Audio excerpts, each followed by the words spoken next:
तो इसलिए अल्ट्रासाउंड में आप ये सब चीज़ देख सकते हैं। लेकिन इंडिया में मेल फीमेल का सेक्स डिटर्मिनेशन जो है बहुत ही तगड़ा क्राइम है, यहाँ नहीं कर सकते आप ऐसा, ठीक है जी। In uncomplicated pregnancy scans are only perform after this stage of pregnancy if there is a clinical indication such, मतलब अगर आप और भी आप अल्ट्रासाउंड करा सकते हो, दो तो ये मैंडेटरी हैं ही, और भी करा सकते हो, और कोई आपको कोई कॉम्प्लिकेशन लग रही है या कुछ ऐसा डाउट हो रहा है, ठीक है जी। अच्छा जी, एमनियोटिक फ्लूइड वॉल्यूम हमने बताया था अभी आपको यहाँ पे एमनियोटिक फ्लूइड के बारे में। A reduction in amniotic fluid volume is refer to as oligohydramnios and an excess is refer to as polyhydramnios. Definition of oligohydramnios polyhydramnios is based on sonography.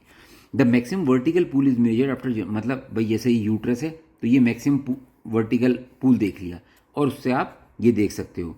तो अगर ये 2 सेंटीमीटर से कम है तो ओलिगोहाइड्रोमनियोस है, और अगर 8 सेंटीमीटर से ज़्यादा है तो ये पॉलीहाइड्रोमनियोस है।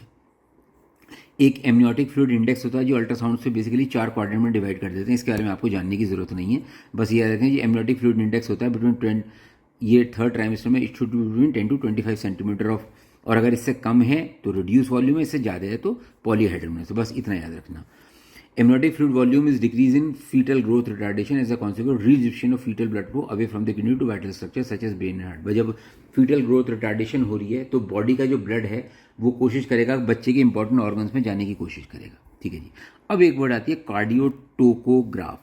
It is a continuous tracing of the fetal heart rate use to assess fetal wellbeing together with assessment of uterine contract. देखो कार्डियो का मतलब हार्ट, टोको का मतलब यूट्राइन के कॉन्ट्रैक्शन, और ग्राफ जो आप प्लॉट कर रहे हो, तो इसलिए बेसिकली इसमें हम हार्ट रेट और यूट्राइन कॉन्ट्रैक्शंस को देखते हैं। It is also called electronic fetal monitoring, इसको EFM भी बोलते हैं। CTG recording obtain with pregnant women positioning comfortably in a left lateral और semi recumbent position to aid compression of the maternal vena cava. अगर सीधे लेटती है female तो उसकी वीना केवा प्रेस हो सकती है, इसलिए हमेशा रिकम्बेंट पोजीशन में लेटाया जाता है।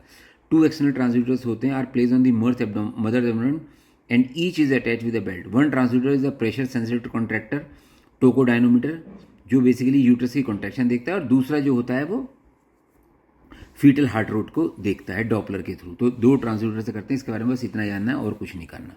और ये बेसिक लाइन आती है, इसको बाद में डिस्कस करें। इंपॉर्टेंट CTG फीचर्स जो होते हैं, fetal cardiac behaviour is regulated through the autonomic nervous system and vasomotor cumulation बेरेसर।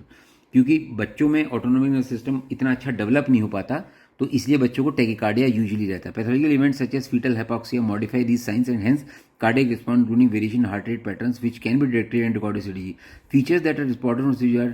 तो क्या क्या करते हैं, एक तो हम बेस लाइन रेट देखते हैं। बेस